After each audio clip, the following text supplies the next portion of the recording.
Exam ഒക്കെ ആവാനായി നിങ്ങൾ അതിൻ്റെ ഒരു ടെൻഷനിൽ ഇങ്ങനെ ഇരിക്കുകയായിരിക്കും അല്ലേ? അപ്പോൾ മിഡ് ടേം എക്സാമിന് നമ്മുടെ ബയോളജിയിലെ ഫസ്റ്റ് ചാപ്റ്ററിന് ഉറപ്പായിട്ടും ചോദ്യം വരാൻ പോകുന്ന ഒരു ഭാഗത്തെ പറ്റിയിട്ടാണ് നമ്മൾ ഇപ്പോൾ പഠിക്കാൻ പോകുന്നത്. അപ്പോൾ നിങ്ങൾ ആലോചിക്കണ്ടാവും, മിസ് അതേതാണ്, അത്ര മിസ്സിന് ഷുവർ ആയിട്ടുള്ള ഭാഗം ഏതാണ് നിങ്ങൾ ചിന്തിക്കുന്നുണ്ടായിരിക്കും. ഏതാണ് നമ്മുടെ ബയോമോളിക്യൂൾസ്. ബയോമോളിക്യൂൾസ് 4 ബയോമോളിക്യൂൾസിന്റെ പേര്, അവരുടെ എക്സാമ്പിൾസ് നിങ്ങൾക്ക് പഠിക്കാനായിട്ടുണ്ട്. ഉറപ്പായിട്ടും മക്കളെ എന്തായാലും അതിൽ നിന്നും ഒരു ക്വസ്റ്റ്യൻ നിങ്ങൾക്ക് എക്സ്പെക്ട് ചെയ്യാം. 1 മാർക്കിനോ 2 മാർക്കിനോ ഏത് രീതിയിലുള്ള ക്വസ്റ്റ്യൻ വേണമെങ്കിലും എക്സ്പെക്ട് ചെയ്യാം. അതുകൊണ്ട് ആ കാര്യം എന്താ, നിങ്ങൾ ഈ വീഡിയോയിലൂടെ തന്നെ നിങ്ങൾ കംപ്ലീറ്റ് പഠിക്കുന്നതായിരിക്കും. അപ്പോൾ അത് എങ്ങനെയാണ് നിങ്ങൾക്ക് ഓർത്ത് വെക്കുക എന്നുള്ളൊരു ടെൻഷൻ ഉണ്ടാവും. അത് മാറ്റിത്തരാനുള്ള കോഡും ട്രിക്കും മിസ്സിന്റെ കയ്യിലുണ്ട്. യെസ്, അപ്പോൾ ബയോമോളിക്യൂൾസ് പറഞ്ഞാൽ നമുക്കറിയാം, നമ്മുടെ സെല്ലിന്റെ അകത്ത് എല്ലാ തരത്തിലുള്ള കെമിക്കൽ റിയാക്ഷൻസും നടക്കണം എന്നുണ്ടെങ്കിൽ ആര് വേണം? ഇത്തരത്തിലുള്ള ബയോമോളിക്യൂൾസ് വേണം എന്ന് നമ്മൾ പഠിച്ചിരുന്നു. അപ്പോൾ ഏതൊക്കെയാണ് നമുക്ക് പഠിക്കാനുള്ള 4 ബയോമോളിക്യൂൾസ് എന്ന് പറയുന്നത്? ആദ്യത്തെയാണ് മക്കളെ കാർബോഹൈഡ്രേറ്റ് അല്ലെ? Carbohydrate yes, carbohydrate. ഏതൊക്കെയാണ് കാർബോഹൈഡ്രേറ്റിന്റെ എക്സാമ്പിൾസ് എന്ന് പറയുന്നത്? നമുക്ക് 5 എണ്ണമാണ് നമുക്ക് എക്സാമ്പിൾസ് ആയിട്ട് പഠിക്കാനുള്ളത്. യെസ്, 5 എണ്ണത്തിൽ ആദ്യം വരും നമ്മുടെ ഗ്ലൂക്കോസ്. ഇതിന്റെ മലയാളത്തിലും ഗ്ലൂക്കോസ് തന്നെ ആയതുകൊണ്ടാണ് മിസ് അത് വീണ്ടും എടുത്ത് എഴുതാത്തത്. ഗ്ലൂക്കോസ് ഉണ്ട്, അതുപോലെ തന്നെ ഫ്രക്ടോസ് ഉണ്ട്, സൂക്രോസ് ഉണ്ട്, സ്റ്റാർച്ച് ഉണ്ട്, സെല്ലുലോസ് ഉണ്ട്. യെസ്, ഈ 5 എണ്ണമാണ് ഏതൊക്കെ? നമ്മുടെ കാർബോഹൈഡ്രേറ്റ്സ് എന്ന് പറയുന്നത്. ഗ്ലൂക്കോസ് ഉണ്ട്, ഫ്രക്ടോസ് ഉണ്ട്, സ്റ്റാർച്ച് ഉണ്ട്, സെല്ലുലോസ് ഉണ്ട്, സൂക്രോസ് ഉണ്ട്. ഓക്കെ, ഈ 5 എണ്ണമാണ് കാർബോഹൈഡ്രേറ്റ്സിൽ വരുന്നത്. യെസ്, ഇനി അടുത്തതായിട്ടുള്ളതാണ് ഇത്. കാർബോഹൈഡ്രേറ്റ് കഴിഞ്ഞാൽ പിന്നെ നമുക്ക് പഠിക്കാനുള്ളതാണ് മക്കളെ ലിപ്പിഡ്സ് എന്ന് പറയുന്നത്.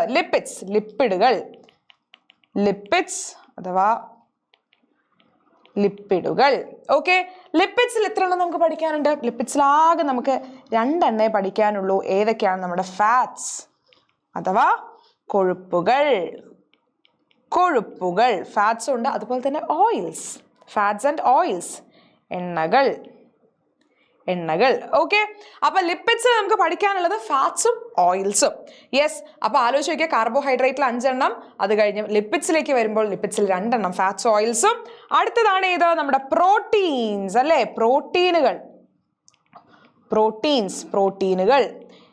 പ്രോട്ടീൻസിൽ നമുക്ക് 3 എണ്ണമാണ് മക്കളെ പഠിക്കാനുള്ളത്. 3 എണ്ണം. ഏതൊക്കെയാണ് 3 എണ്ണം എന്ന് പറയുന്നത്? ഒന്ന് എൻസൈംസ് അഥവാ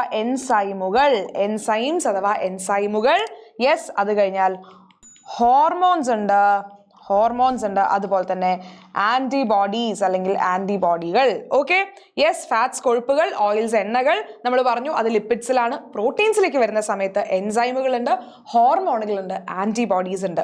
ഇനി ലാസ്റ്റ് ഒന്നാണ് ഏത്? നമ്മുടെ nucleic acids. Okay, nucleic acids നമ്മൾ എടുക്കുന്ന സമയത്ത് ന്യൂക്ലിക് ആസിഡ്സിൽ നമുക്ക് ആകെ 2 എണ്ണേ പഠിക്കാനുള്ളൂ. വളരെ ഈസി ആയിട്ടുള്ള 2 പേർ. ആരൊക്കെയാണ്? DNA യും RNA യും. അപ്പൊ നിങ്ങൾക്ക് എക്സാമിന് 1 മാർക്കിനൊക്കെ എന്തായാലും ചോദിക്കാൻ പറ്റുന്ന ഒരു ഭാഗമാണ് ഈ ഒരു ബയോമോളിക്യൂൾസ് എന്ന് പറയുന്നത്. ഇതിന്റെ വേറെ കൂടുതൽ ഫംഗ്ഷൻസും കാര്യങ്ങളൊന്നും കാര്യമായിട്ട് പഠിക്കാനില്ല. ആകെ നമുക്ക് ഹോർമോൺസിനെയും എൻസൈംസിനെയും പറ്റിയിട്ടേ പഠിക്കാനുള്ളൂ.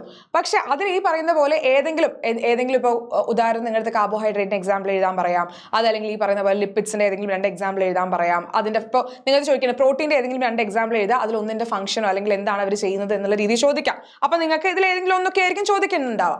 അപ്പൊ അത് നിങ്ങൾക്ക് അറിയണമെന്നുണ്ടെങ്കിൽ ഏതൊക്കെയാണ് പ്രോട്ടീൻ്റെ എക്സാമ്പിൾസ്, ഏതൊക്കെയാണ് ലിപ്പിഡ്സിൽ വരുന്നത്, ഏതൊക്കെയാണ് കാർബോഹൈഡ്രേറ്റ്സിൽ വരുന്നത് അറിഞ്ഞിരിക്കണ്ടേ? യെസ്, അപ്പൊ അതാ നമ്മൾ പറഞ്ഞു. ഒന്നും കൂടി നമുക്ക് പറയാം. കാർബോഹൈഡ്രേറ്റ്സിൽ വരുന്നതാണ് glucose, fructose, sucrose, cellulose and starch എന്ന് പറയുന്നത്. പിന്നെ ലിപ്പിഡ്സിലേക്ക് വരുമ്പോഴാണ് നമുക്ക് ഫാറ്റ്സും ഓയിൽസും അതായത് കൊഴുപ്പുകളും എണ്ണകളും വരുന്നത്. പ്രോട്ടീൻസിലേക്ക് വരുമ്പോൾ എൻസൈംസും ഹോർമോൺസും antibodies. Okay, enzymes, hormones and antibodies. ഇനി ന്യൂക്ലിക് ആസിഡിലേക്ക് വരുമ്പോഴോ ന്യൂക്ലിക് ആസിഡുകളിൽ നമുക്ക് 2 എണ്ണമാണ്, DNA യും RNA യും.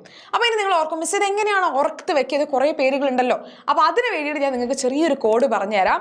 ഈ ഒരു കോഡ് നിങ്ങൾക്ക് ഇഷ്ടപ്പെടുമോ എന്നുള്ളത് മിസ്സിന് ഉറപ്പില്ല. പക്ഷെ എന്നാലും മിസ്സിൻ്റെ ഒരു ഐഡിയ വെച്ച് മിസ്സിൻ്റെ ഫ്രണ്ടും കൂടി ഹെൽപ്പ് ചെയ്തിട്ട് ഞങ്ങൾ 2 പേരും കൂടി ഉണ്ടാക്കിയൊരു കോഡാണ്. അപ്പോൾ ഓക്കെ, അപ്പോൾ ഈ ഒരു കോഡ് നിങ്ങൾ നോക്കി കഴിഞ്ഞ് കഴിഞ്ഞാൽ നിങ്ങൾക്ക് ചിലപ്പോൾ ഓർത്ത് വെക്കാൻ പറ്റും. ഇതിൽ നല്ല രസകരമായിട്ടുള്ള കോഡുകൾ ചിലപ്പോൾ നിങ്ങൾക്ക് അറിയുമായിരിക്കും. എന്നാൽ ഈ കോഡ് നമുക്ക് ആദ്യം നോക്കാം. കാർലോസ് ഗൾഫിലെ ഫ്രണ്ടിന്റെ കൂടെ സൂപ്പർ സ്റ്റാറിനെ കാണാൻ പോയി, അടിയുണ്ടാക്കി സെല്ലിലായി. ഓക്കെ, നോക്കുക. കാർലോസ് കാർബോഹൈഡ്രേറ്റ്, ഗൾഫിലെ ഫ്രണ്ടിന്റെ കൂടെ, ഫ്രണ്ട് എന്ന് പറയുമ്പോൾ ഫ്രക്ടോസ്, സൂപ്പർ സ്റ്റാർ സൂ എന്ന് പറയുമ്പോൾ സൂക്രോസ്, സ്റ്റാർ എന്ന് പറയുമ്പോൾ സ്റ്റാർച്ച് എന്ന് ആലോചിക്കുക. കാണാൻ പോയി അടിയുണ്ടാക്കി സെല്ലിലായി. സെല്ല് എന്ന് പറയുമ്പോൾ ജയിലിലായി എന്ന് പറയുന്നത് സെല്ലിലായി. സെല്ല് എന്ന് പറഞ്ഞാൽ സെല്ലുലോസ്. അപ്പൊ നോക്കുക, കാർബോഹൈഡ്രേറ്റിൽ വരുന്ന 5 പേർ: fructose, sucrose, starch, cellulose. Okay, yes.